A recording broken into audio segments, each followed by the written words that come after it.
jadi rancu. Kenapa? Karena hartanya digabung. Karena zakat itu kewajiban personal, kewajiban individu. Jadi kalau suami bayar zakat, berapa hartanya? Loh, digabung, jadi susah. Ini yang salah. Contoh digabung, misalnya beli rumah, DP-nya suami, cicilannya istri.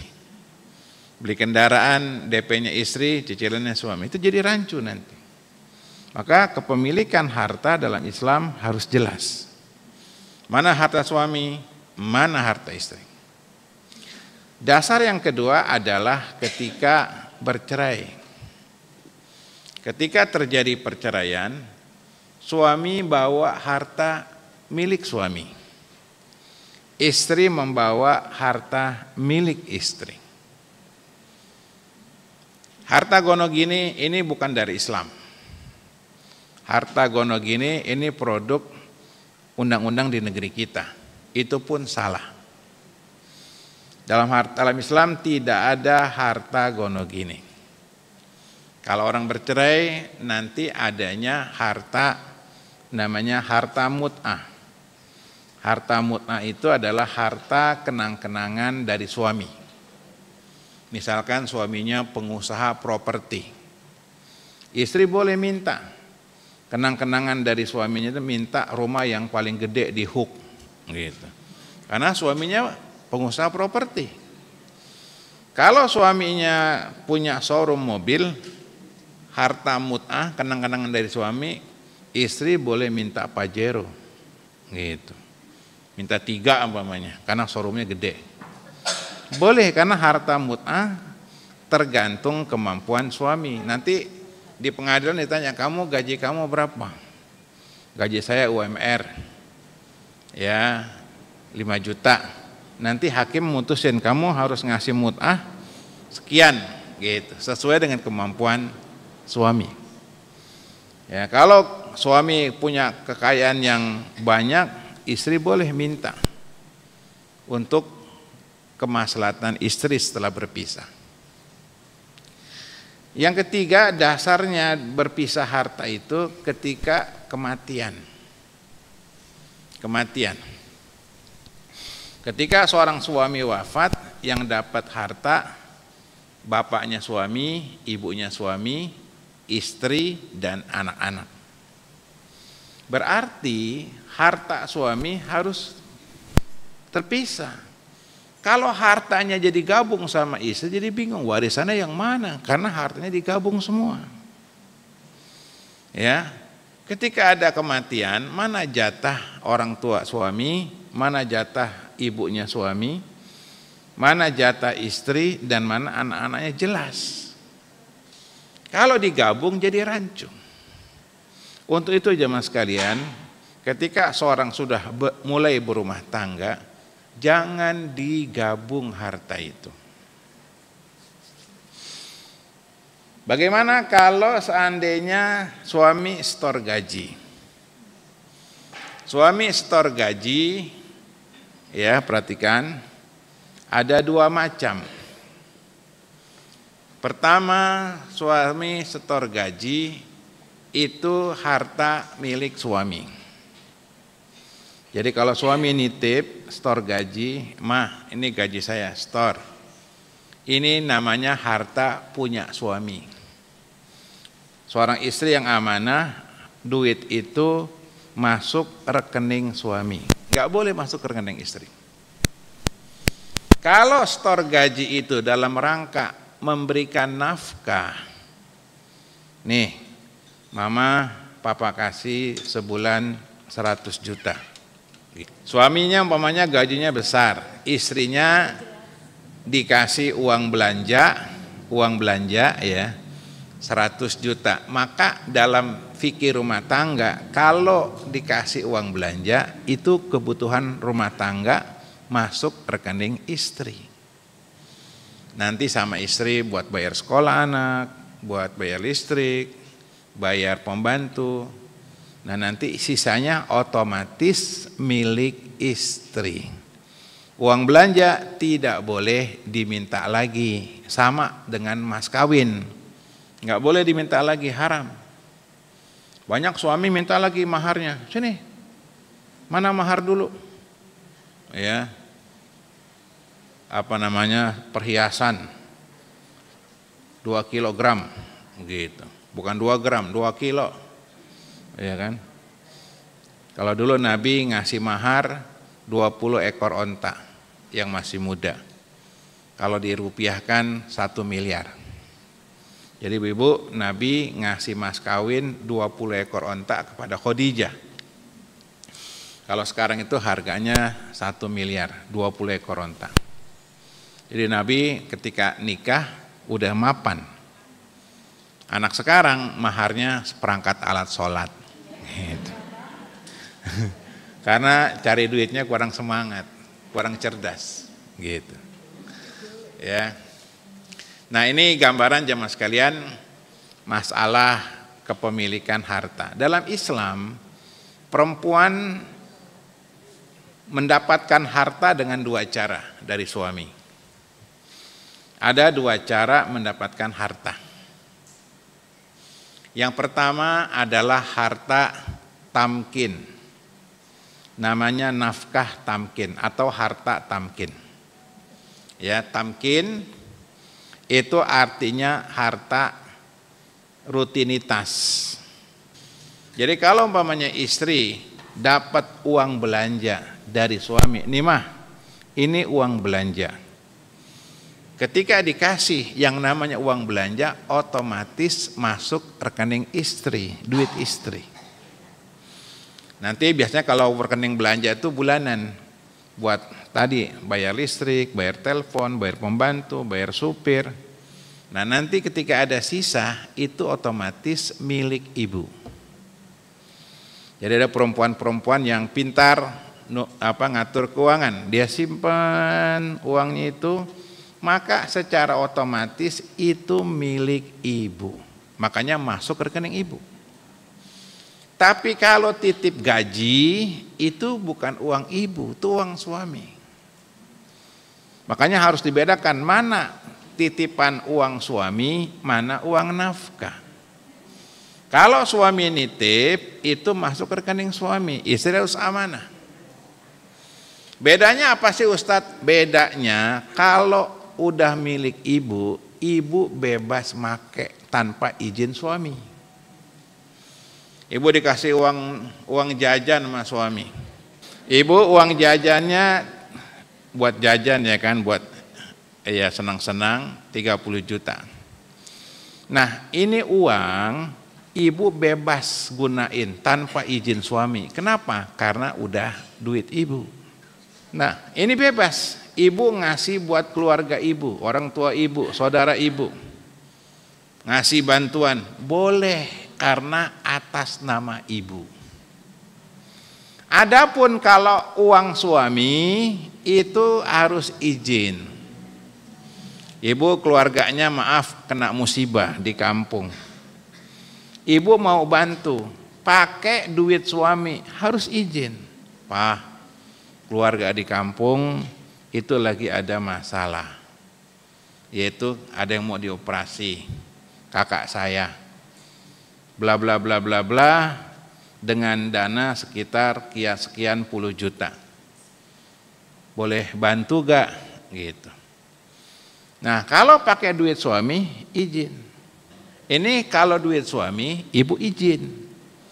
Kalau sudah duit ibu sendiri, ibu nggak perlu izin. Itu bedanya Bu. Ibu ngasih orang tua, ngasih saudara, atau untuk keperluan apa saja, kalau sudah milik pribadi itu enggak perlu izin. Ini yang pertama, perempuan dapat nafkah namanya nafkah tamkin, nafkah rutin. Ya biasanya dikasih bulanan, ada yang harian, bebas. Ya. Yang kedua, perempuan dapat harta namanya nafkah tamlik. Nafkah tamlik. Tamlik itu kepemilikan harta berharga. Ya, tamlik. Tamlik itu kepemilikan. Jadi milik itu dari bahasa Arab, milik. Ya. Milik itu bahasa Arab, tamlik. Jadi kalau ibu dapat harta tamlik, biasanya harta berharga. Contohnya kendaraan. Ya, ibu minta sama suaminya. Suaminya kaya minta, Bu. Boleh. Anak seperti anak minta sama orang tuanya, boleh. Bu minta, "Pak, beliin Mercy dong baru. Yang pakai listrik." Baru keluar, Bu. Harganya 1,4 gitu. Iya. Bagus buat ibu pakai tuh ke Asalam. Terus pakai listrik. Itu boleh. Nah, kalau ibu dikasih, dengerin ibu. Kalau udah dikasih, jangan pakai nama suami. Maka harus nama istri. Kalau pakai suami, nanti seandainya suami wafat, dianggap harta itu milik suami. Nanti dituntut sama keluarga suami. Kalau sudah ibu dikasih, atas nama ibu. Nanti kalau ibu bosen, ibu boleh ngasih keluarga ibu, "Dek, kamu mau Mercy gak?" Kalau suaminya punya kemampuan memberikan harta berharga, nggak apa-apa istri minta. Misalnya minta rumah. Kalau ibu minta harta tamlik, maka kepemilikannya, surat-suratnya atas nama ibu. Tanah, kendaraan, rumah. Jadi kalau seandainya suami wafat, harta itu tetap milik ibu, tidak termasuk warisan. Kalau seandainya nanti terjadi perceraian, itu tetap milik ibu. Ini penting, masalah kepemilikan itu penting. Ya. Jadi ada dua, Bu. Perempuan punya harta ada dua. Pertama nama apa, Bu? Tamkin. Tamkin itu nafkah rutinitas sehari-hari. Ibu kumpulin, itu milik ibu. Suami nggak boleh minta lagi, nggak boleh. Yang kedua harta tamlik, kepemilikan. Bu beli emas, dikasih, "Ini mah beli emas batangan sana," gitu. Nih duitnya. Kalau udah dibeli, maka atas nama ibu. Dan kalau semua harta yang atas nama ibu, ibu boleh gunakan tanpa seizin suami. Boleh. Yang harus izin suami kalau harta itu milik suami. Sampai sini paham gak, Bu? Saya terusin. Sayang sama pasangan wajib. Setia sama pasangan wajib, tapi memang harta berdiri sendiri, gitu. Ada kasus gini nih, kasus suami sayang istri, suami siaga. Jadi dia punya rumah di apartemen di Jakarta Selatan, dia beli pakai nama istri, padahal duit suami, belinya pakai nama istri. Dia beli mobil, mobilnya pakai atas nama istri. Suami sayang istri. Dia kerja, gajinya langsung masuk ke rekening istri. Wah, hebat. Ternyata sang istri selingkuh. CLBK, cinta lama belum kelar. Gitu. Cinta lama belum kelar. Gara-gara reuni SMU atau SMA, zaman dulu SMA, gara-gara selingkuh. Kemudian diceraikan oleh suaminya karena istri selingkuh. Istri ngaku memang ada hubungan yang tidak bagus dengan teman lamanya waktu sekolah, ya, CLBK, mantan, ya, mantan. Orang ketiga, ya, Indosiar jam 9 malam, gitu. Orang ketiga. Sinetron dah tuh. Saya tahu judulnya doang, Bu. Ustadz nonton jangan-jangan ya gitu. Nah, jamaah sekalian dengerin. Orang tuanya laki-laki itu kebetulan jamaah pengajian saya. Kayak ibu-ibu di sini, jamaah pengajian ibu-ibu. Telepon, "Pak Ustadz bisa ke rumah gak?" "Ada apa, Bu?" "Ini Pak Ustadz, anak saya masalah rumah tangganya, bla bla bla bla." "Saya nggak bisa, Bu, karena ada kesibukan, lewat telepon saja." Ini anak saya kayak tadi ceritanya. Ya, dia punya aset semuanya atas nama istri. Kemudian pisah. Gimana Ustadz? Ya otomatis milik istri. Jadi suami keluar dari apartemen nggak bawa apa-apa. Kata ibunya apa? Goblok kamu nak, goblok. Gitu. Jadi jamaah sekalian, sayang rumah tangga itu iya wajib. Tapi harta itu berdiri sendiri. Ya, harta berdiri sendiri. Kata maknya, mau juga lu nyetor ke gua, gitu. Aman dah, ya kan? Jadi rasional. Ini kasus pertama, ya. Suami siaga. Kasus kedua, sebaliknya, ada istri yang siaga. Istri sayang suami, setia sama suami. Ya, suaminya supir angkot. Dulu ada yang namanya Metro Mini. Pernah dengar gak Bu? Ya, di Jakarta adanya tuh Metro Mini. Seumuran sama Kopaja tuh. Ya, satu ukuran mobilnya. Metro Mini. Saya kalau naik Metro Mini gratis. Kenapa? Supirnya temannya Ustadz. Ya, begitu naik, Assalamualaikum Pak Ustadz. Kondekturnya nggak berani nagih. Oh ini temannya Ustadz nih, temannya supir. Nah, suaminya supir angkot, istrinya suatu ketika dapat warisan dari orang tuanya. Karena dapat warisan ratusan juta, ini kisah lama nih, tahun 90-an. Waktu itu besar lah ratusan juta, tahun 90-an ya Bu ya.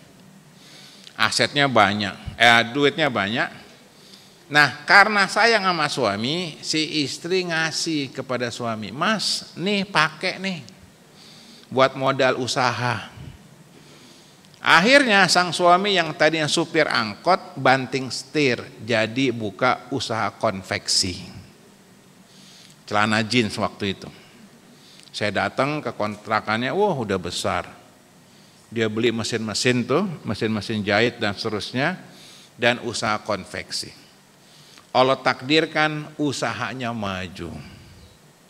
Omsetnya sudah ratusan juta per bulan. Tadi supir angkot. Begitu sukses, sang suami nakal. Biasa laki-laki. Nah, si laki-laki ini maksiat Bu. Dugem. Ya. Apa sih dugem itu? Dunia gelap gitu. Maksiat nih. Istri kecewa. Nih Bu, dengerin nih Bu. Ya, ibu-ibu bukannya ngobrol malah ngaji. Bu, nih. Begitu maksiat, istrinya gugat cerai. Minta hartanya, balikin harta saya. Kata suami, enggak bisa, kamu kan dulu ngasih. Tuh.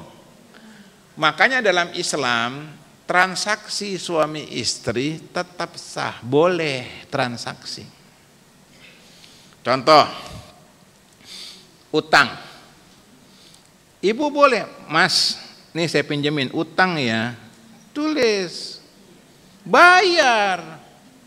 Jangan begitu susah, rengek-rengek sama istri minta hartanya. Begitu kaya, maksiat. Maksiat. Nah, karena utang, boleh minta, kamu utang. Cuman, kalau utang, tidak boleh ada kelebihan. Jangan ibu ngasih pinjam 100 juta, minta balikannya 500 juta. Itu namanya pinjol. Pinjaman benjol. Ya Bu ya, itu banyak sekarang itu pinjol itu. Atau apa namanya, pinjaman online ya, pinjaman online. Nih Bu, kalau pinjaman, ibu juga kalau kasih pinjaman sama teman-teman, tidak boleh ada kelebihan. Ada kelebihan riba. Atau alternatif kedua adalah bagi hasil sama suami. Mas, kita usaha bareng yuk. Nanti kita bagi hasil. Patungan sama-sama punya modal. Begitu harus jelas, karena duit berdiri sendiri dalam rumah tangga. Jangan sepelein. Ya udah, kita bikin usaha. pom bensin, buka pom bensin yang botolan, ya, yang botolan, yang botolan ya Bu ya, yang ada di tikungan, namanya Pertamini, gitu, jual bensin campur, gitu. Nanti kalau dapat untung bagi 2, kalau rugi dapat 2. Nah ini jelas nih. Perhatikan. Kalau suami punya usaha, misalnya buka warung, ibu nungguin warung. Ketika warung itu besar, maka posisi warung tetap punya suami. Ibu hanya mengabdi. Sama kayak ibu punya warung, yang jaga pembantu. Warungnya besar, itu milik ibu. Posisi pembantu mengabdi. Jadi nggak bisa kalau pembantunya keluar, Bu, warungnya bagi 2 dong, kan saya yang dagangin. Nggak bisa, kamu mengabdi. Sama kayak suami punya usaha, istri jagain, maka itu usaha suami, bukan usaha istri, bukan usaha berdua. Harus jelas akadnya. Kalau berdua itu kalau modalnya bareng. Ibu punya catering, ya, punya catering, modal ibu. Suami posisinya cuma nganter-nganter. Maka ini usaha ibu. Ketika besar cateringnya ibu, ini usaha ibu. Posisi suami cuma ngebantu. Nggak bisa suami nuntut ketika ada masalah, bagi 2 dong, kan saya nganter-nganter. Nggak bisa. Ini punya saya. Kamu mengabdi kepada usaha saya. Nah ini harus jelas. Harus jelas. Demikian juga ngasih sukarela. Kalau istri ngasih sukarela, Mas, nih daripada kamu nganggur, nggak jelas kerjaan kamu, nih saya ada modal, kamu pakai. Kata-kata pakai, ngasih. Makanya ketika suami udah dapat banyak duitnya, kalau suami nggak ngasih lagi, salah dari awalnya akadnya. Akadnya apa? Nanti bagi hasil ya, atau ini saya pinjaman. Kalau bagi hasil boleh nuntut keuntungan. Kalau pinjaman ya tidak. Pinjam 100 juta, ngasih 100 juta. Nah transaksi suami istri emang harus jelas. Kalau enggak nanti kisruh. Apalagi kalau ada kasus kematian, adalah kasus perceraian, itu nanti hartanya kisruh. Mana harta suami, mana harta istri. Kayak kasus rumah setan. Di Indonesia tuh banyak rumah setan. Jadi rumah karena kasus perceraian, suami mau jual nggak boleh, harus tanda tangan istri. Istri nggak mau dijual, karena udah betah di situ. Suami minta, kamu keluar dari situ, ini rumah saya juga punya hak. Akhirnya ribut. Karena produk hukum kita ini terlalu ingin memanjakan perempuan, ingin bela perempuan, tapi akhirnya jadi masalah. Makanya ada rumah, suami nggak nempatin, istri nggak nempatin. Yang nempatin siapa Bu? Setan, anak setan, nggak bayar kontrakan, nggak bayar listrik. Setan. Ini rumah sengketa. Di mana-mana rumah sampai hancur Bu. Kenapa? Rumah sengketa warisan. Karena produk hukum yang salah. Suami butuh karena dia mau beli rumah. Istri nahan, nggak mau dijual. Nanti saya tinggal di mana dan seterusnya. Akhirnya sama-sama nggak nempatin, jadi rumah setan. Nah kembali bahasan kita. Poin yang pertama ini kesalahpahaman dalam rumah tangga, adanya anggapan ada harta bersama. Jadi rumah tangga sekali lagi tidak boleh ada harta bersama. Harus jelas mana harta istri, mana harta suami. Ya, contohnya apa? Kayak kasus beli rumah, beli mobil, kadang DP-nya istri yang nyicil suami. Kadang nyicil suami, kadang yang DP suami yang nyicil istri. Ini sering jadi masalah. Ya, saya terangkan ini kalau seandainya istri mau ngasih, benar-benar ngasih, jangan ungkit-ungkit. Demikian suami kalau sudah ngasih, ya ngasih, jangan diminta lagi. Ini seperti kasus mas kawin. Banyak suami-suami itu minta dibalikin mas kawinnya. Kurang ajar, ya.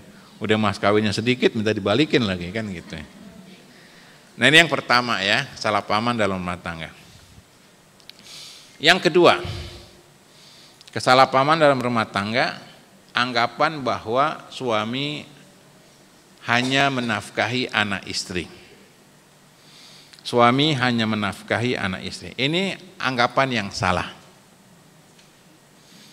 Ya, anggapan yang salah yaitu suami hanya menafkahi anak istri. Ibu-ibu, kewajiban suami itu di samping menafkahi anak istri, dia juga wajib menafkahi keluarganya. Orang tuanya, adiknya, dia wajib. Sebenarnya ini pembahasan masalah manajemen harta. Karena orang banyak tuh udah kaya bingung mau ngapain. Akhirnya jadi diazab di hari kiamat. Dipikir harta dia itu titipan. Kalau orang nggak ngerti konsep harta jadi rusak.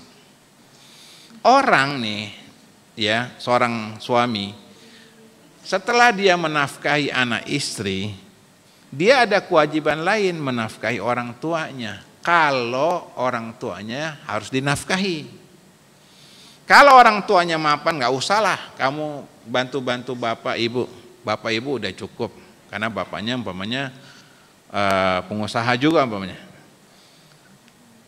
Maka keluarga yang lain wajib dia bantu, kakaknya, adiknya wajib dibantu. Nah, ini zaman sekarang nih udah hilang, Bu. Nih, Bu, dengerin nih. Orang punya harta, berbagi. Yang wajib ibu keluarkan buat keluarga. Ya, angkat martabat keluarga. Mbak Yu, kakaknya, udah haji belum? Belum, Dek. Besok berangkat Mbak Yu. Ini uangnya. Gitu, orang banyak duit gitu. Gitu. Ya, nanti bareng keluarga yang lain. Nanti ustadz yang kemarin ceramah diajak. Gitu. Iya diajak dong, kan kita yang ngajarin ya kan. Gitu. Itu orang kaya. Hebat. Saya berapa kali ketemu orang kaya, hebat. Kemarin di Cikarang tuh ada orang kaya 2 RT diumrohin. 2 RT. Nah, jangan anggapan harta itu buat anak, buat istri. Ada kewajiban lain. Jadi kalau suaminya sudah menafkahi ibu dan anak-anak cukup, ingetin Mas, bantu tuh keluarga yang lain, kakaknya, adiknya, pamannya. Kadang namanya orang pengen minta malu. Makanya kebanyakan kita ini kalau nggak punya uang minjemnya sama temen, sama kantor, sama saudara kagak dikasih. Gaji suami itu seolah-olah untuk anak istri. Tidak. Dalam hukum Islam, nafkah yang harus dikeluarkan adalah untuk keluarga. Dalilnya surah Al-Baqarah ayat 216. Yas'alunaka madza yunfikun. Mereka tanya kepada engkau apa yang harus mereka nafkahkan. Qul ma anfaqtum min khairin fawil walidain. Apa saja harta yang kamu miliki, yang pertama kamu nafkahi adalah orang tua. Ya Bu ya, 216 betul gak? Wal akrobin, kerabat, kakak, adik, paman, ponakan. Wal yatama, anak yatim. Wal masakin, orang miskin. Wabni sabil, yang kelima ibnu sabil. Hah? 215 ya, 215 Al-Baqarah 215. Yas'alunaka madza yunfikun. Mereka tanya kepada engkau apa yang harus mereka nafkahkan. Jadi adik mau pinjam uang ke rumah kakaknya malu dia. Padahal dia punya hak. Kalau di Timur Tengah, anak-anak itu udah diajarin, kamu kalau kaya nanti bikin masjid. Makanya masjid-masjid itu banyak sumbangan dari orang Timur Tengah. Karena orang Timur Tengah itu kalau bikin masjid satu orang satu masjid. Kok kita kan patungan, padahal kita bisa. Pemahaman bahwa nafkah itu hanya untuk anak istri, salah. Jadi seandainya ada suami setor gaji, nah setor gaji dalam Islam ini boleh, tidak wajib. Suami boleh setor gaji, boleh tidak. Nih Bu, dengerin nih. Suami boleh setor gaji, boleh tidak. Ya. Kadang suami nawarin, mau kamu pegang nggak? Gak usah lah. Yang penting sebulan 50 juta gitu. Gitu. Ya.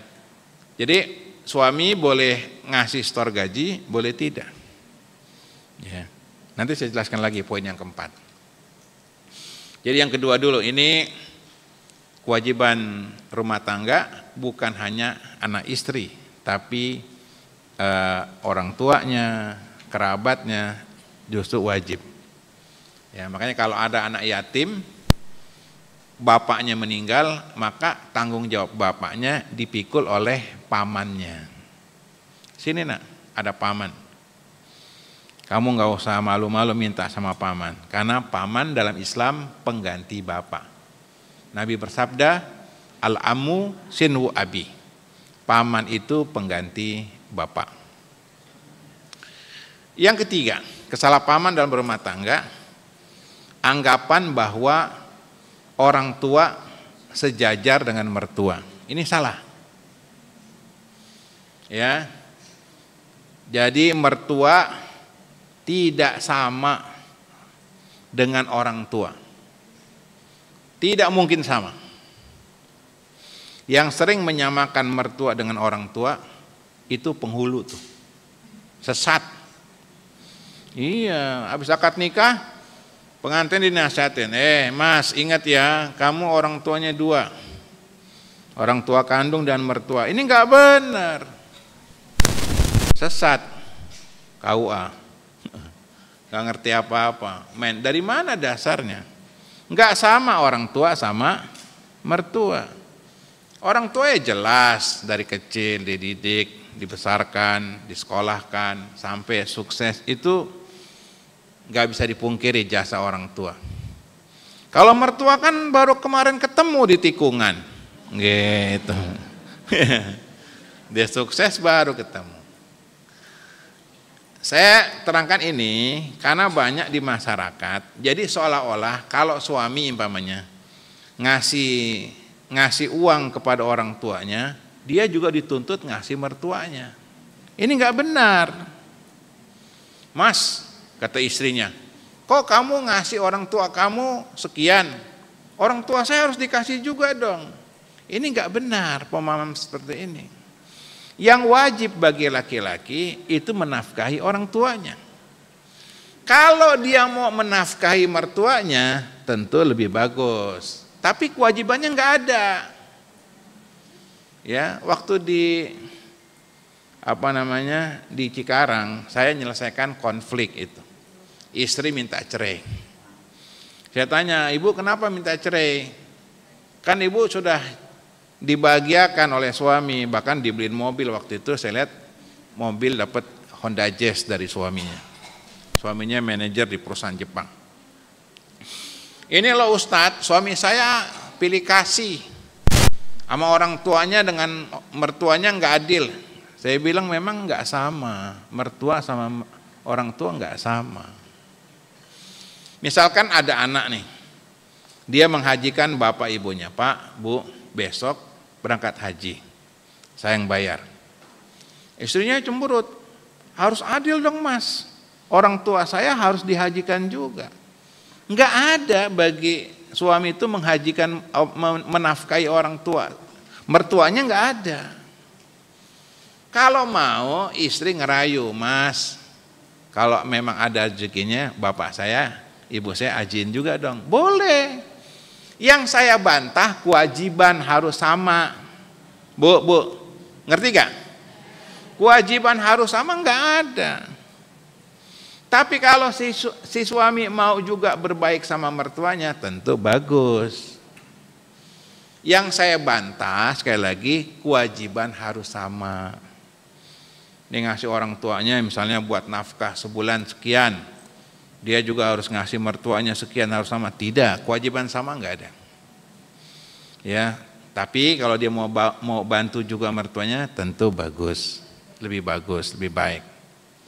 Nah, jangan istri nuntut, kamu juga harus hajikan bapak ibu saya juga dong, harus adil. Ya enggak lah. Minta sama anak lakinya untuk haji umroh orang tuanya, bukan saya, mantunya.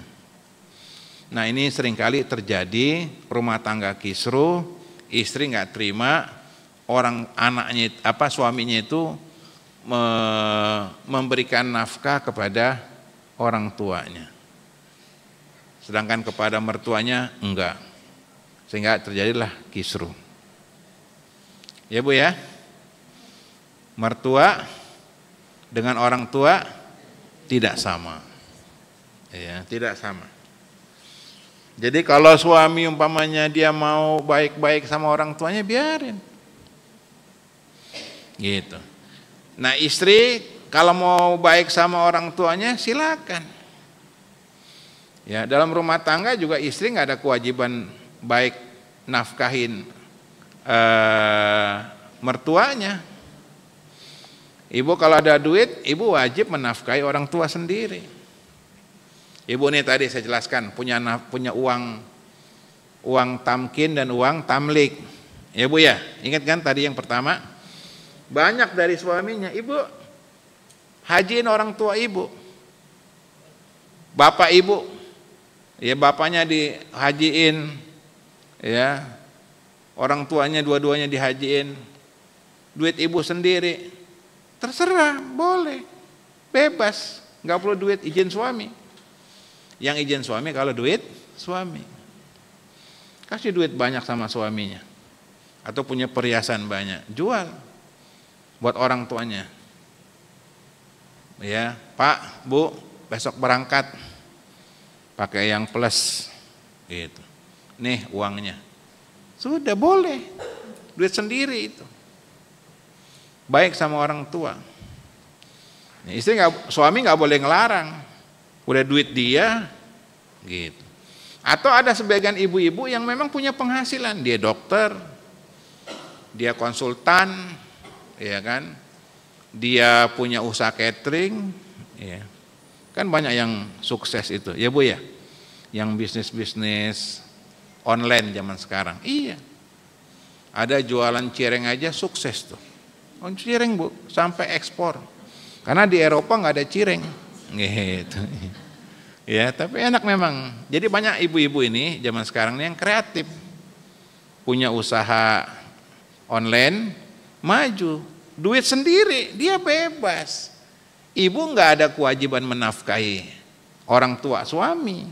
Ibu hanya ada kewajiban menafkahi orang tua ibu sendiri kalau ada. Gitu. Yang keempat, terakhir 4 saja. Kesalahpahaman dalam rumah tangga, yaitu rumah tangga harus terbuka, tidak boleh ada yang ditutup-tutupi. Ini salah. Ya, dalam rumah tangga menjaga rahasia tetap boleh. Suami istri ada yang dirahasiakan boleh. Jadi nggak harus terbuka, boleh dirahasiain. Paling tidak dalam Islam yang dirahasiakan itu 3 biasanya. Yang pertama yang dirahasiakan adalah amal soleh. Amal soleh itu dirahasiain. Ya. Ibu sedekah bantu nafkahi anak yatim atau memberikan nafkah buat operasional masjid karena ibu punya usaha. Kalau ada perempuan dia banyak amal tapi dia sembunyikan, suaminya nggak tahu, keluarganya nggak tahu, wah ini berarti betul-betul ngaji nih, hebat. Ya, karena memang yang terberat itu menjaga keikhlasan. Kata para ulama, tidak ada perjuangan dalam hidupku yang paling berat kecuali perjuangan untuk meluruskan niat. Jadi yang disembunyikan pertama adalah amal soleh. Yang kedua yang dirahasiakan adalah maksiat. Maksiat wajib dirahasiain, nggak usah ceritain sama suami. Mas, dulu kan mama jadi kembang desa, gitu. Papa ya, mas, kamu nomor 20. Wah, gitu. Saya nomor 20, nomor 1 sampai 19, dia hafal si A, si B, si. Berarti nggak bener ini. Emang dulu kamu apa? Penyanyi dangdut. Waduh. Cerita. Tutup, masa lalu tuh tutup, nggak usah cerita. Ya. Jadi masa lalu tutup. Sama siapapun nggak boleh cerita. Maka ibu-ibu nih kalau ngerumpi, jangan ceritakan masa lalu. Ya. Bu, dulunya apa Bu ya? Ya, saya dulu perempuan biasa lah. Gitu. Nggak cerita, saya dulu nih masuk idol-idol tuh. Gitu. Aduh, luar biasa. Kemudian yang ketiga, yang disembunyikan adalah musibah. Jadi kalau kena musibah kadang Allah mau naikin derajat kita. Ya Bu ya. Jadi kalau ada musibah sunnahnya disembunyikan. Perhatikan, Nabi SAW ketika menjelang wafat, Nabi nggak cerita sama istrinya. Nabi menjelang wafat, Nabi nggak cerita sama istrinya. Yang dikasih tahu anaknya Fatimah. Nabi sedang kumpul dengan istri-istri beliau, tiba-tiba Fatimah datang. Nabi panggil, ya Fatimah sini duduk, samping bapak. Nabi bisikin Fatimah. Fatimah nangis, kejar orang bilang tangisannya. Kemudian Nabi bisikan yang kedua, Fatimah ketawa senyum. Kemudian Nabi masuk kamar. Aisyah, seorang yang memang sangat perhatian terhadap wahyu, nyamperin Fatimah. Fatimah, tadi Nabi ngomong apa? Kata Fatimah, rahasia.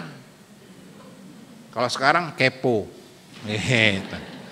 Nabi bilang rahasia. Fatimah nggak kasih tahu, karena Nabi memang nggak ngasih tahu kepada istri yang lain. Tapi ketika Rasul wafat, Aisyah langsung nyamperin Fatimah. Nah, Rasul udah wafat, sekarang harus jujur. Ngomong apa Nabi waktu itu? Kata Fatimah, kata Fatimah, karena Rasul udah wafat, ini nggak boleh sembunyikan. Yang pertama, Nabi bisikan ke saya, Nabi mau wafat, sedih saya. Karena keluarga Fatimah, saudara-saudaranya sudah mati duluan. Kakak-kakak Fatimah itu 5 orang udah wafat semuanya, tinggal Fatimah sendiri. Kalau bapaknya meninggal, Fatimah sendirian. Saya nangis. Yang kedua, Nabi bisikin saya, kata Fatimah, Nabi bilang bahwa kamu akan nyusul, Fatimah akan nyusul. Karena 6 bulan setelah Nabi wafat, Fatimah wafat. Fatimah senyum, kenapa? Bahagia. Musibah-musibah nggak perlu cerita kecuali kalau terdesak. Handphonenya baru mah gitu. Yang kemarin kemana? Ya, yang kemarin nih pindah tangan ya kan? Pindah tangan gitu. Nah sudah, ya ibu-ibu kadang maling itu di pengajian juga banyak Bu. Kita di Dewan Dakwah tuh banyak perempuan kehilangan. Ya. Maling juga pintar, kadang-kadang ya namanya maling ya pura-pura pakai cadar lah gitu. Waktunya maling. Kadang namanya jamaah pengajian kan percaya, Bu, saya mau ke toilet ya, titip tasnya. Pas balik lagi udah hilang mana yang saya titipin tuh. Pemisahan harta itu bagaimana Ustaz?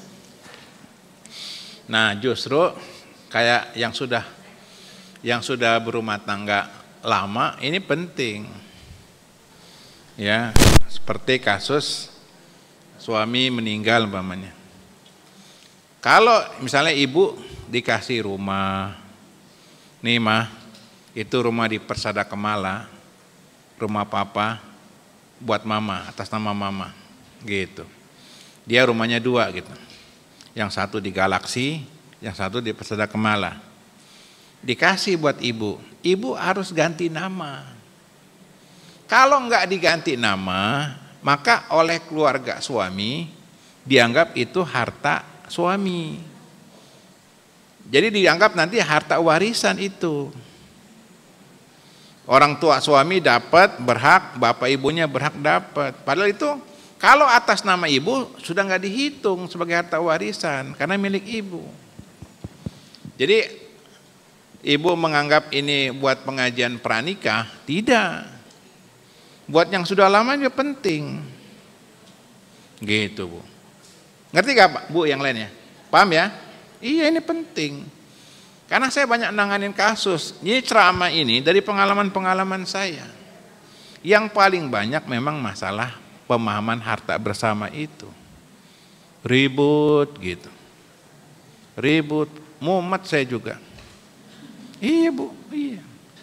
Gitu Bu. Ya. Jadi ibu-ibu, kalau dikasih harta berharga, itu balik nama segera. Iya, karena untuk mencegah hal-hal yang tidak diinginkan. Ibu dikasih mobil nih mah, dikasih BPKB-nya atas nama ibu. Kalau di Indonesia itu, kalau suami meninggal, separuh harta suami itu dianggap milik istri. Karena ada berlaku hukum gonogini, separuhnya lagi baru buat warisan. Tuh itu salah, makanya kalau istri nuntut harta gonogini, dia nuntut harta yang haram. Gitu. Karena harta gonogini nggak ada dalam Islam. Jadi Bu, kalau misalnya suami meninggal, itu separuh aset-aset suami otomatis milik istri. Separuhnya lagi baru namanya harta warisan. Di Indonesia begitu hukumnya. Kalau istri yang ngerti, dia nggak terima. Saya nggak mau terima harta gono gini. Bisa di pengadilan. Kita pengen yang halal. Gitu.